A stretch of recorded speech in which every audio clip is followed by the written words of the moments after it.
Hello everyone! Nandito po kami sa aming little garden. Dapit hapon na po dito sa amin, sa America, sa Florida. At iyan, marami na naman po tayong ready for harvest. Medyo nabali na yung puno na to. Ayan. Marami na po tayo ulit hinog. Mayroon isang sira.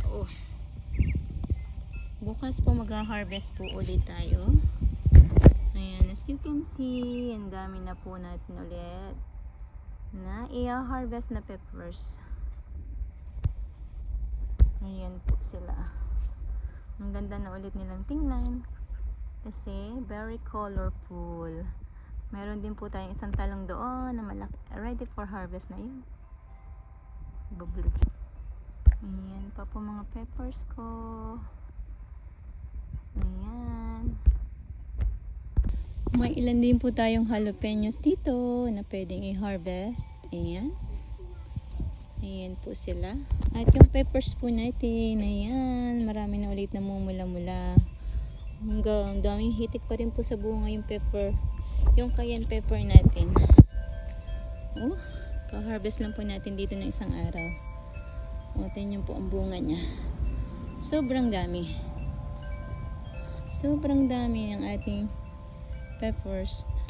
Wow, look at that. We have one big watermelon here. Gagawin po natin tong binhi.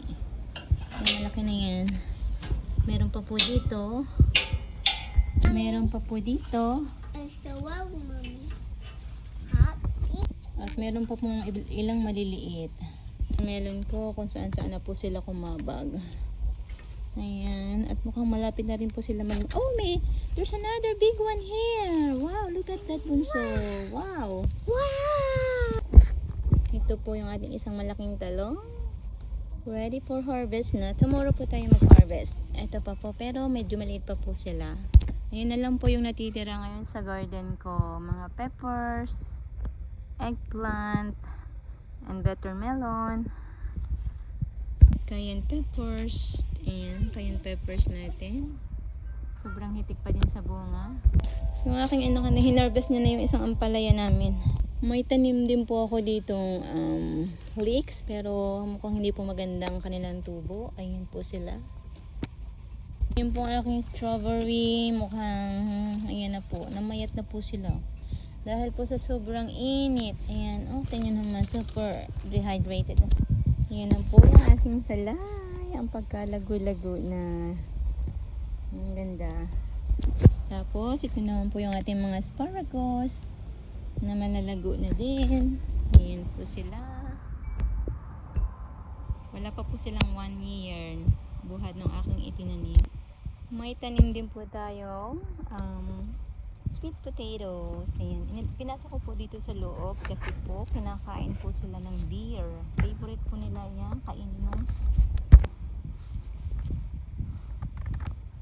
Palagi po nila akong nauunahan. Laging kalbo na yan pag nakikita ko in the morning.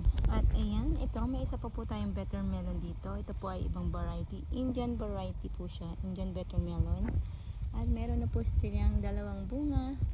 Ito po ay galing lamang sa kaibigan ko here in Florida. Binigyan niya ako ng yung seedlings na niyan. Yung binigay na niya sa akin.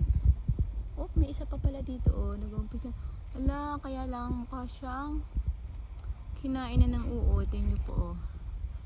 May butas na yung kanyang bunga. Nako, naunahan tayo ng uod. OMG. Nuod ng tanim natin.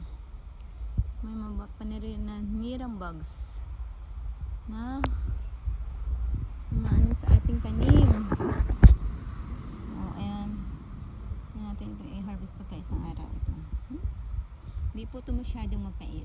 Unlike dun sa isa kong tanim na nandoon, medyo mapait po sila. At may tanim din po tayong ubas. Ayan, hinog na po siya. Medyo konti lang po yung bunga nila ngayon. Kasi po silang pinuruning last year. Kasi ganito lang po tinira namin yung lower parts niya. Kala ko po hindi na po sila tutubo. Buti na lang bumalik sila na buhay. At yan, meron po din po tayong saging. Kaso wala pa po silang bunga. Yan, meron din po tayong papaya dito. Wala pa rin po siyang bunga. Po tayong saluyo. Tingnan. Ang laki-laki na nila. Galing din po yan sa friend ko. Ang dami na nila, oh. Laki na. Ito naman po yung mga pinagpruningan ko. Inipon ko muna dyan. At pagka isang araw po natin sila ipapaon dyan sa aking garden bed. Ayan. Ayun lamang po. And God bless everyone. Yan po. Hinir ko po sa inyo ang aking munting garden. Looking forward for expansion next year. Bye and God bless everyone.